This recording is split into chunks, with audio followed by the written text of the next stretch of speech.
बेटे हम लोगों का सेकंड चैप्टर चल रहा है इकोनॉमिक्स का, पीपल एज रिसोर्स, और जिसमें आप लोगों ने थोड़ा सा ओवरव्यू भी जाना है फर्स्ट वीडियो में।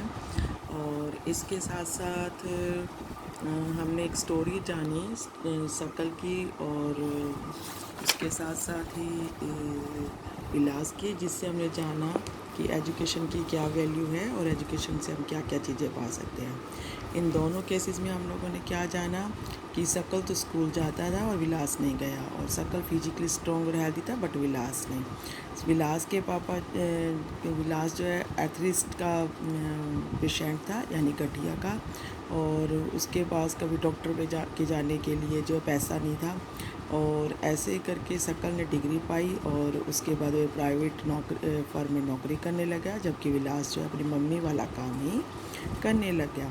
तो ऐसे करके हम लोग देखते हैं कि सकल और विलास की स्टोरी से कि अगर एक बच्चा एजुकेटेड है और अगर पेरेंट्स एजुकेटेड हैं तो अपने बच्चों की केयर ज़्यादा करते हैं।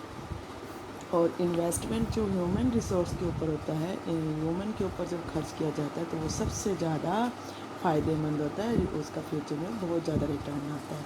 आप अपने आसपास भी देख सकते हो बेटा कि बहुत सारे बच्चे ऐसे होते हैं जो स्कूल नहीं जाते, वो अच्छी लाइफ जी रही होती हैं, और बाद में जब बड़े हो जाते हैं, लेकिन जो स्कूल गई होती हैं वो बाद में जो है बहुत अच्छी लाइफ जी रही होती हैं। आप इसके बारे में अपने पापा के साथ भी डिस्कस कर सकते हो, मम्मा के साथ भी डिस्कस कर सकते हो। और ऐसे ही करके वैसे कल मैं ये सब कुछ जो है एक लाइव क्लासेस में बता चुकी हूँ, और कोशिश करो सब बच्चे लाइव क्लास अटेंड करो, जिससे कि तुम लोगों के और भी अच्छे से क्लियर हों।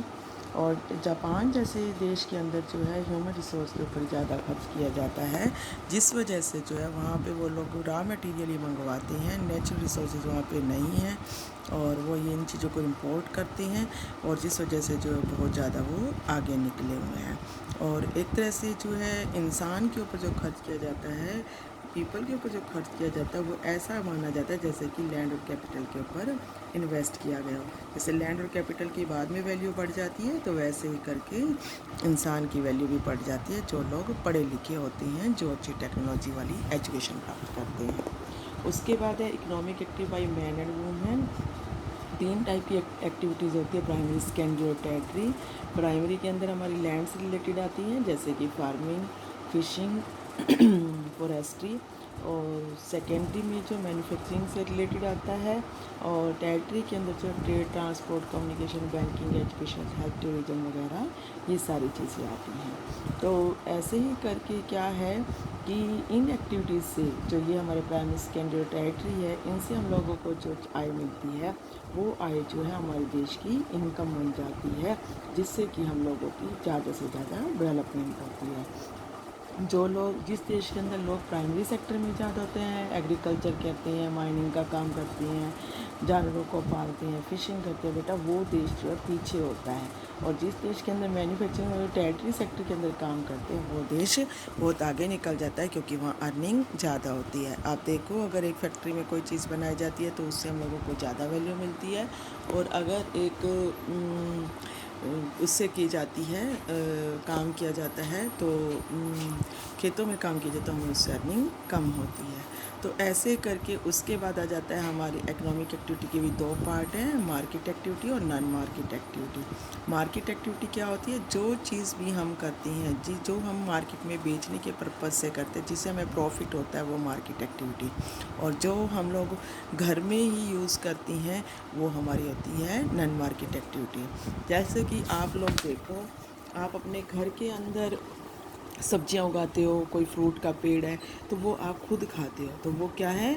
नॉन मार्केट एक्टिविटी, क्योंकि उसके बदले में आपको पैसे नहीं मिलते। और जैसे कि आप लोगों ने खेत में अनाज उगाया, कपास उगाई, सब्जियां उगाई, और उसको मार्केट में सेल किया और उससे आपको पैसे मिले, तो वो होगी हमारी मार्केट एक्टिविटी। लाइक दिस, आपकी मम्मी आपको घर पे पढ़ाती है, उसके बदले में मम्मी को पैसे नहीं मिलते, तो वो नॉन मार्केट एक्टिविटी। और अगर आपकी मम्मी ट्यूशन पढ़ाती है और उसके बदले में आपकी मम्मी को पैसे मिलते हैं, तो वो क्या है? Non market activity. तो ऐसे ही करके लड़कियां, औरतें जो होती हैं, इसके साथ साथ बेटा ये आपको क्लियर हो जाएगा, आप इसको पढ़ोगे तो। विलास और शकल की स्टोरी के साथ साथ कि उसकी शकल की मम्मी जो है वो खाना बनाती है, कप बर्तन धोती है, सारे काम करती है, और उसके पापा जो खेत में काम करती हैं, और शीला जो है उसको कोई भी पैसे नहीं मिलती हैं जो शकल की मम्मी है, लेकिन विलास की मम्मी गीता जो है फिशिंग का काम करती है तो उसको पैसे मिलते, तो एक तरह से वो मार्केट एक्टिविटी करती है। ऐसे ही करके औरतें जो हैं वो अगर बड़ी एजुकेटेड भी हो जाती हैं तो वो कम पे वाली नौकरी पर ही होती हैं। क्यों होती हैं? क्योंकि जहाँ पर भी वो नौकरी करना चाहती हैं वहाँ पे उनको किसी प्रकार की जो सेफ्टी नहीं होती है, और उनकी अगर हाई एजुकेशन वाली औरतें होती हैं तो भले ही वहाँ पे उनको बाकी सारी चीज़ों की भी सेफ्टी भी मिलती है और बहुत सारी चीज़ों की फैसिलिटीज़ भी मिलती है, और जो छोटे मोटे काम होते हैं उसमें औरतों को ज़्यादा जो है बराबर नहीं माना जाता, यहाँ तक कि उनकी इनकम भी कम होती है। आप अपने आसपास भी देख सकते हो, अगर एक आदमी को और एक औरत को लेबर के रूप में लगाया गया है तो औरत को लेबर के पैसे कम मिलेंगे और आदमी को ज़्यादा मिलेंगे। अब आ जाता है क्वालिटी ऑफ पॉपुलेशन। किसी भी देश की पॉपुलेशन की क्वालिटी किससे पहचानी जाती है? उसकी जो है एजुकेशन से, उसकी हेल्थ से। तो आप लोग यहाँ पे एजुकेशन का देखो सुनो पढ़ोगे, जो शकल है वो एजुकेटेड हो जाता है तो इसलिए उसको जॉब मिल जाती है, और दूसरी साइड विलास है तो उसको ऐसा नहीं होता। तो ऐसे ही करके बेटा क्या है, हमारे देश के अंदर कुछ इसी टाइप से ही है कि हमारे देश के अंदर जो है एजुकेशन, अब तो फिर भी काफ़ी डिफरेंस आ गया, बट पहले जो है इंडिया के अंदर एजुकेशन का ऐसा नहीं था, और धीरे धीरे करके हमारी जो 5 ईयर्स प्लान्स होती थी उसमें एजुकेशन की साइड काफ़ी ध्यान दिया गया, क्योंकि किसी भी देश की इनकम जो होती है, कल्चर रिचनेस जो होती है वहाँ के लोगों की किससे, एजुकेशन से ही पता चलता है। और ऐसे ही करके आज के टाइम में जो है एलिमेंट्री एजुकेशन जो है सबको दी जा रही है, प्राइवेट स्कूल के अंदर तो नहीं लेकिन गवर्नमेंट स्कूलों के अंदर सब बच्चों को एजुकेशन फ्री मिलती है। लड़कियों के एजुकेशन पर खास ध्यान दिया जा रहा है।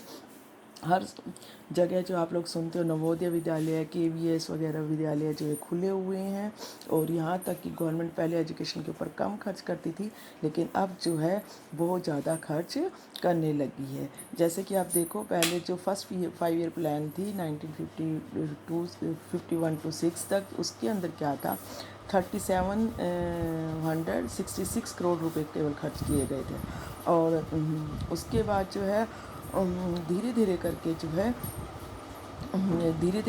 है ये बढ़ता चला गया। और अगर हम देखें तो आज के टाइम में जो है बहुत ज़्यादा खर्च किया जाता है। GDP क्या होता है?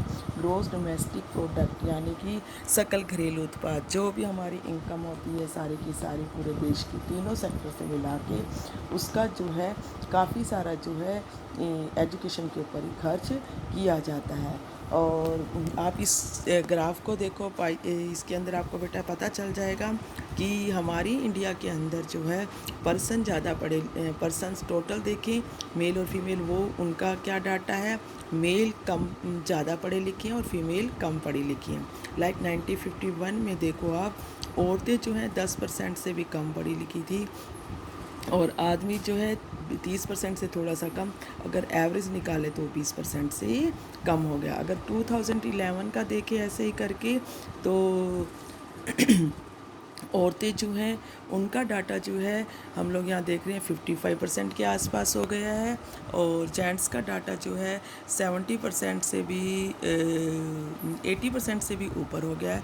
लेकिन जो एवरेज निकालें तो हमारा क्या है, 75% से थोड़ा सा नीचे आता है। तो इसका मतलब क्या है, धीरे धीरे करके हमारे देश के अंदर जो है एजुकेशन के ऊपर खर्च किया जा रहा है, और धीरे धीरे करके लिटरेसी रेट जो है बढ़ रहा है। लिटरेसी रेट क्या होता है? साक्षरता दर, जिसमें हम क्या कहते हैं कि 6 साल से ज़्यादा उम्र के बच्चे जो कोई भी भाषा में 6 साल से ऊपर, चाहे कोई बूढ़ा है, चाहे जवान है, चाहे बच्चा है, किसी भी भाषा में पढ़ना लिखना जानता है तो उसे हम लिटरेट कहते हैं, उसे हम शिक्षित कहते हैं। तो यहाँ पे एक आप लोगों को ये लेटेस्ट डिस्कस दिया हुआ है, आप इसमें देख सकते हो। 1915 के बाद 51 के बाद हमारे देश का जो है लिटरेसी रेट बढ़ा है। किस साल जो हाईएस्ट लिटरेसी रेट है बेटा? हमारा 2011 में है। वुमेन जो है आदमियों के कंपैरिजन में कम पढ़ी लिखी क्यों है? क्योंकि माँ बाप जो है लड़कियों की बजाय लड़कों को ही पढ़ाना पसंद करते हैं। वो कहते हैं लड़कियों की शादी हो जाएगी, वो दूसरे घर में चली जाएंगी, और साथ में आदमी जो है वो घर पे ही रहेंगे और हमें कमा के देंगे। दूसरा कहते हैं कि लड़कियां पढ़ लिख जाएंगी तो वो बिगड़ जाएंगी। ऐसा कुछ जो है हमारे यहाँ पर है। लेकिन अब धीरे धीरे करके जो है इंडिया के अंदर लिटरेसी रेट बढ़ रहा है, और आज के टाइम में जो है हर पेरेंट्स जो अपने लड़कों के साथ साथ लड़कियों को भी पढ़ा रहे हैं। और ऐसे ही करके हमारे देश के अंदर जो है यूनियन स्टेट गवर्नमेंट के द्वारा जो है इसके ऊपर काफ़ी खर्च किया जाता है। कहते हैं कि एजुकेशन के ऊपर जीडीपी का 2017-18 में 2.7% खर्च किया गया। और ऐसे करके लिटरेसी जो है ये बिल्कुल ठीक नहीं है। आज के टाइम में अभी भी बहुत ज़रूरत है इसको बढ़ावा देने के लिए। हाईएस्ट जो लिटरेसी रेट है वो जो है केरल का, केरल में 94% लोग पढ़े लिखे हैं, जबकि बिहार में 62%। ऐसे ही जो है प्राइमरी स्कूल सिस्टम जो है वो बढ़ाए गए हैं, लेकिन आज भी जो है बेटा पूरी तरह से जो सब बच्चों को साइड सब बच्चे काम नहीं कर पा रहे हैं। और सर्व शिक्षा अभियान चलाया गया है जिसमें सभी को पढ़ा लिखा होना ज़रूरी है, और यानी कि सबको एजुकेशन दी जाएगी फ्री ऑफ कॉस्ट। और एलिमेंट्री एजुकेशन दी गई है, बेसिक शिक्षा दी गई है सभी बच्चों को, 6 से 14 साल के बच्चों को, और जिसके अंदर जो सेंट्रल गवर्नमेंट सारा खर्च उठाती है, और स्टेट गवर्नमेंट की हेल्प के साथ और लोकल गवर्नमेंट के साथ मिलकर। और ऐसे करके बहुत सारे ब्रिज कोर्स और बैक टू स्कूल कैंप जो है लगाए गए। ब्रिज कोर्स क्या होते हैं बेटा?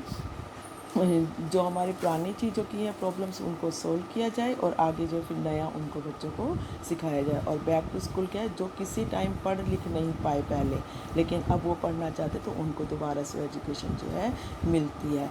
और ऐसे करके मिड डे मील स्कीम चलाई गई ताकि सब बच्चे जो स्कूल जाएँ और ताकि उनको खाना मिले और वो अपना न्यूट्रिएंट लेवल भी अच्छा करें, यानी उनका पोषक तत्व स्तर भी अच्छा है, और साथ साथ जो है वो इसके लिए खाना खाने के बहाने घर ना जाए, उनको स्कूल में खाना मिले और अपना ज़्यादा से ज़्यादा जो है वो काम करें।